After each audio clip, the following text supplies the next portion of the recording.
ఆప్ కి అదాలత్లో మొహమ్మద్ షాబుద్దీన్ గారి మీదున్న ఆరోపణ ఈయన రాజకీయాల్ని నేరాల ప్రపంచంగా మార్చేశారు. షాబుద్దీన్ గారు, ఈ ప్రపంచమే మిమ్మల్ని నేరస్తుడని చెప్పడం నిజం. మీ శత్రువులందరూ మిమ్మల్ని క్రిమినల్ అని అంటున్నారు, కానీ లాలూజీ గారు మాత్రం క్రిమినల్ అని అనట్లేదు. నేను ఇప్పుడు ఆయన స్టేట్మెంట్ పెద్ద లీడర్, ఆయన తప్పుగానే చెప్పరు. ఆయనకి ఆయన రాజకీయం కోసం మీలాంటి ఒకరి సపోర్ట్ అవసరమని అంటున్నారు. లేదు, నన్నెవరూ ఉపయోగించుకోలేదు, నేను కూడా ఎవరిని ఉపయోగించుకోలేదు. నేను మీకు ఒక రీసెంట్ ఎగ్జాంపుల్ చెప్తాను. అది బీహార్లో అసెంబ్లీ ఎలక్షన్స్ జరుగుతున్న సమయం. మీరు యాక్చువల్ గా జైలుకి వెళ్లాల్సింది. అప్పుడు అక్కడున్న డిఎం మిమ్మల్ని మీ ఏరియా శివాన్కి మీరు రాకూడదని చెప్పారు. నేను 2 సంవత్సరాలు జైల్లో ఉన్నాను. ఆ సమయంలో డిస్ట్రిక్ట్ మెజిస్ట్రేట్ గారు నా మీద కేసు వేశారు. ఆ తర్వాత ఆ విషయం కమిషనర్ గారి దగ్గరికి వెళ్ళింది. అప్పుడు కమిషనర్ గారు ఏం చెప్పారంటే, ఎంతో ఎమోషనల్గా తొందరపడి డిస్ట్రిక్ట్ మెజిస్ట్రేట్ ఇటువంటి నిర్ణయం తీసుకున్నారు, ఇది న్యాయమే కాదు అని. కానీ సార్, నేను మీకు ఒక విషయం గుర్తు చేస్తాను. ఫిబ్రవరి 27వ తారీఖు ఎన్నికలు పూర్తయిన తర్వాత, ఎలక్షన్ ప్రాసెస్ మొత్తం పూర్తయిన తర్వాత రాబడి దేవి మళ్లీ చీఫ్ మినిస్టర్ బాధ్యత తీసుకున్నారు. రిజల్ట్ రావడం మొదలుపెట్టిన సమయానికి మీరు మళ్లీ రావడానికి మీకు అనుమతి ఇచ్చారు. కాదు, అనుమతించడం అనేది నిజమే. ఆ మరుసటి రోజు ఉదయం చూశారంటే నా మీద ఇంకొక క్రైమ్ కంట్రోల్ యాక్ట్ కేసు ఒకటి వేశారు. అది ఇప్పుడు జరుగుతోంది. అయితే ఈ కేసులన్నీ మిమ్మల్ని వెంబడిస్తూ ఉంటాయనుకుంటా.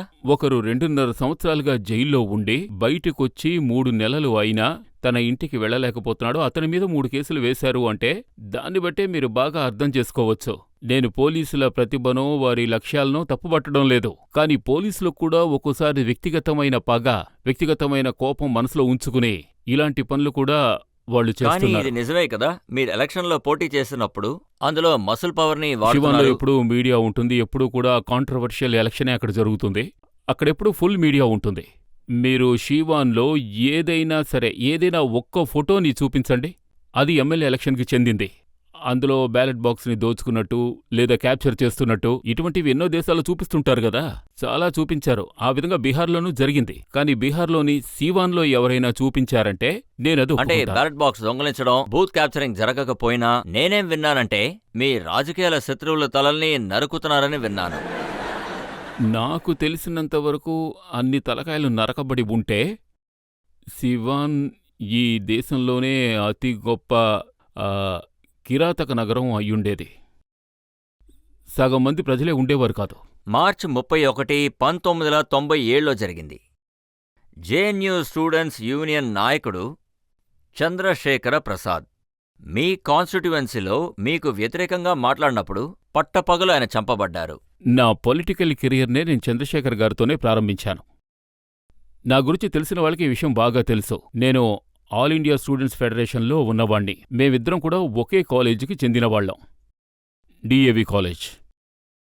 ఆయన అక్కడే ప్రారంభించారు. తర్వాత అక్కడి నుంచి ఢిల్లీ వచ్చారు. ఢిల్లీ నుంచి జేఎన్యూకి వచ్చారు. అక్కడ ఆయన ప్రెసిడెంట్ అయ్యారు. వైస్ ప్రెసిడెంట్గా ఉన్నారన్న విషయం అందరికీ తెలుసు.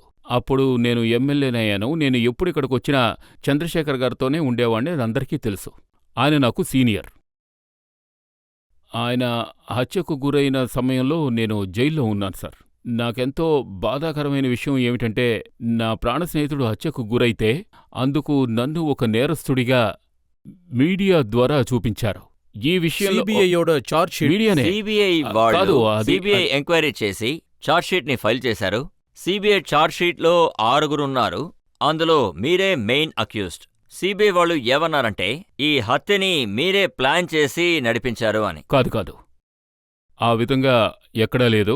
సిబిఐ ఈ విధంగా చెప్పి ఈ కేసుని ట్రాన్స్ఫర్ చేసినప్పుడు ముందుగా పోలీసులు వేసిన ఎఫ్ఐఆర్లో ఈ విషయాలు కూడా ఉన్నాయి. సిబిఐ ఫైనల్ రిపోర్ట్ని చదివారంటే మీకందులో అన్ని విషయాలు స్పష్టంగా అర్థమవుతాయి. నిజంగా నేను అక్యూజ్డ్ అయ్యుంటే ఆ కేసులో నేను బెయిల్ తీసుకోలేదు. ఆ సమయంలో నేను ఇంకొక జైల్లో ఉన్నాను. కానీ చంపారని అరెస్ట్ చేయబడిన వాళ్ళు మీతో చాలా క్లోజ్గా ఉండేవాళ్ళని నిరూపించడం జరిగింది. రూ జైస్వాల్, రుస్తమ్ మియాన్, షేక్ మున్నా, ఇంకా మొహమ్మద్ రియాజుద్దీన్. అంటే దులుక్ జైస్వాల్ గారితో నాకు ఎంతో సన్నిహిత సంబంధాలున్నాయి. ఈ విషయాన్ని నేను సిబిఐకి ఇచ్చిన స్టేట్మెంట్లో ఎంతో స్పష్టంగా చెప్పాను. ధ్రువ్ జైస్వాల్ నాకు కార్ డ్రైవర్గా ఉండేవారు. ఇప్పుడు ఆయన ఒక మంచి బిజినెస్ మ్యాన్. కానీ మీరు చెప్పిన ఆ 10 మందిలో ఒక్క కుర్రాడు మాత్రం మా ఊరువాడే. ఇది నార్మల్ విషయమే. ఒకే ఊరువాడైనప్పుడు అతను నాకు తెలీదని నేను ఎలా చెప్పగలను?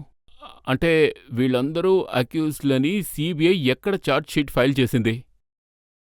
ఎఫ్ఐఆర్లో వీళ్ళ పేర్లు ఉండడం నిజమే కదా? వాళ్ళని మీ ఇంట్లోంచే అరెస్ట్ చేశారు. చెప్పాలంటే ఇంతవరకు మా ఇంట్లోంచి ఒక్క ఖైదు కూడా అంటే జరగలేదు. ఇందులో క్లియర్గా రాశారు, Dhruv was arrested from the house of MP on February 21, లేదు, నేను ఆల్రెడీ చెప్పాను 1998లో. ఆయన నాకు ఫ్రెండ్గా ఉండేవారు, నా బండికి డ్రైవర్ కూడా ఆయనే అని. ఇప్పుడు కూడా ఆయన బయటకొచ్చి నా కార్ డ్రైవ్ చేస్తున్నారు. అందువల్ల ఆయన నేరస్తుడని చెప్పడం కుదరదు. ఇది ట్రయల్ కేసుగానే ఉంది. నేరం నిరూపితమైతే ఖచ్చితంగా శిక్ష కానీ పడుతుంది. ఈ కేసుకి మీకు అసలు సంబంధం లేదని మీరు ఖచ్చితంగా నిరాకరించలేదు. అది మాత్రమే అందరూ కాకుండా ఈ అందులో కేసులో ఇన్వాల్వ్ అయ్యేందుకు అవకాశమే లేదు. అంటే నిజం చెప్పాలి అంటే చంద్రశేఖర్ గురించి ఆ విధంగా అనుకోవడమే ఒక పెద్ద పాపంగా భావిస్తున్నా. షాబుద్దీన్ గారు, మీరు ఏ చంద్రశేఖర్ అయితే మీ స్నేహితుడని అంటున్నారో వాళ్ళ అమ్మగారు మీ గురించి ఏమంటారో మనం ఒక్కసారి విందాం. నాకున్న ఒకే కొడుకు పేరు చంద్రశేఖర్. వాడు నన్ను బాగా చూసుకున్నాడు. నా హృదయం, నా ప్రాణం కూడా వాడే. ఇక నేను ప్రాణాలతో లేకపోయినా ఎలాంటి తేడా ఉండదు. నన్ను కాల్చినా పర్వాలేదు, ప్రజల మధ్యలో నుంచొని చెప్తాను, ఏ షాబుద్దీన్ గోండాలా రండి, వచ్చి నన్ను చంపండి. జేపీ చౌక్ వరకు మనుషులు దీన్నే చెప్తారు. వద్దు, అలా అంటే చంపేస్తారని. నాకు ఈ విధంగా చావటంలో భయం లేదు.